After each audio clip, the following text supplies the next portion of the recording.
রহমানুর রহিম। আসসালামু আলাইকুম। দেশ ও দেশের প্রান্তে থেকে যারা আমার ভিডিও দেখছেন তাদের অসংখ্য ধন্যবাদ। আজকে আপনাদের কাছে নিচু বিষয়ে কিছু আলোচনা আপনাদের কাছে করব। আর বিষয়গুলো কি, এগুলো আমরা কিভাবে কলম লাগাই এবং জয়েন কোথা থাকে, এটা আপনারা অনেকেই বলে থাকেন যে নিচুর কলম তো আপনারা বলতেছেন জয়েন খুঁজে পাওয়া যায় না। এই বিস্তারিতগুলো অবশ্যই আপনাদের কাছে জানানোর চিন্তা ভাবনা করব।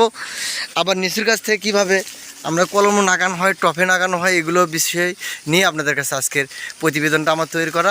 ইনশাআল্লাহ সকলকেই ভালো লাগবে। আমার ভিডিওটা না টেনে দিয়ে শেষ পর্যন্ত দেখতে থাকবেন। অবশ্যই আজকে এখান থেকে অনেক কিছু শিখতে পারবেন।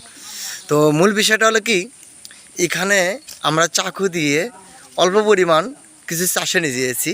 তবে চাষে নেওয়ার আগ মুহূর্তে আমরা পাতাগুলো এখান থেকে ছাড়ে নিয়েছি।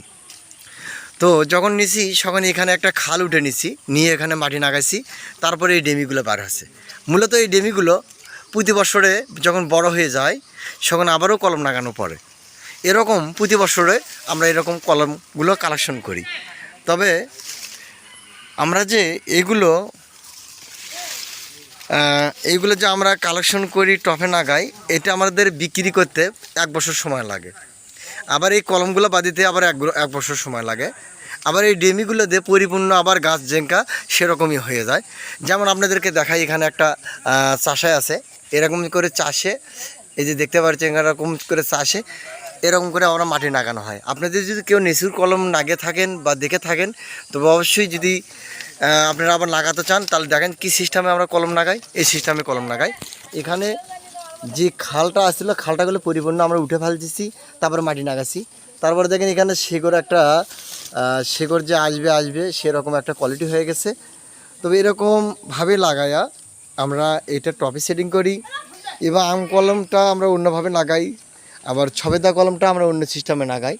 বিভিন্ন কলম আছে, বিভিন্ন ক্যাটাগরিতে লাগানো পড়ে। তবে বিষয়গুলো আপনারা পরবর্তীতে আমের কলম আমরা কিভাবে লাগাই, কিভাবে প্রোডাকশন দেই, এগুলো জানতে হলে অবশ্যই আমাদের দেওয়া স্ক্রিনের নম্বরে যোগাযোগ করবেন। আমাদের ফোন নাম্বারটা 01739 82 14 08।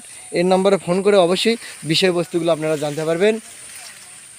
এবং আপনারা নিত্য নতুন ভিডিও দেখতে গেলে অবশ্যই একটা লাইক, একটা কমেন্ট, শেয়ার অবশ্যই করবেন। এরকম নিত্য নতুন কলম লাগানো আপনাদেরকে দেখাবো। পরবর্তী যে ভিডিওটা থাকবে এরপরে, সেটা থাকবে আপনারা সবেদা কলম কি দিয়ে লাগানো হয়, গাছের নামটাই কি, আর কিভাবে কলম সেটিং করা হয়, এই বিষয়গুলো নিয়ে আপনাদের কাছে আলোচনা করব এবং আপনাদের জানানোর চিন্তা ভাবনা করব। যারা নার্সারি ভাইরা আছেন, অনেকেই বাগান থেকে গাছ ক্রয় করেন এবং সেগুলো নিয়ে যা আপনারা বাণিজ্যিকভাবে বিক্রি করেন। তো অবশ্যই আপনারা নিজেরাও নার্সারি লাগাইতে পারবেন, নিজেরা এরকম প্রোডাকশন দিতে পারবেন। তবে ইনশাল্লাহ আমাদের ফোন নাম্বারে যোগাযোগ করবেন, অবশ্যই বিস্তারিতগুলো জানতে পারবেন। এটা একটা ছোট্ট একটা সিঙ্গাপুরি হাইব্রিড সুপারির চারা। এই চারাগুলো সবে মাত্র কালেকশন করা হয়েছে। এই গাছগুলো চেয়ারা ইনশাল্লাহ অল্প কিছু দিনের মধ্যে সৌন্দর্য আসবে। এগুলো শুধুমাত্র বিক্রি করা হচ্ছে শুধু 50 টাকার বিনিময়ে। ছোট গাছ 2 ফিট হবে, 2 ফিট হবে না, আপনার 2 ফিট হবে। 2 ফিটে একটু শর্ট হয় কতগুলো। তবে এই গাছগুলো আমরা মানুষের মধ্যে সেল দিচ্ছি। আপনারা যদি কেউ নিতে চান তবে অবশ্যই আমাদের স্ক্রিনের নম্বরে যে নম্বরটা থাকবে অবশ্যই ফোন দিয়ে অবশ্যই জানিয়ে নেবেন। তবে সুন্দর গাছগুলো পাইতে হলে অবশ্যই আমাদের কাছে যোগাযোগ করবেন। তো সকলে ভালো থাকবেন। সবার মাছ থেকে বিদায় নিচ্ছি। আসসালামু আলাইকুম রহমতুল্লাহ।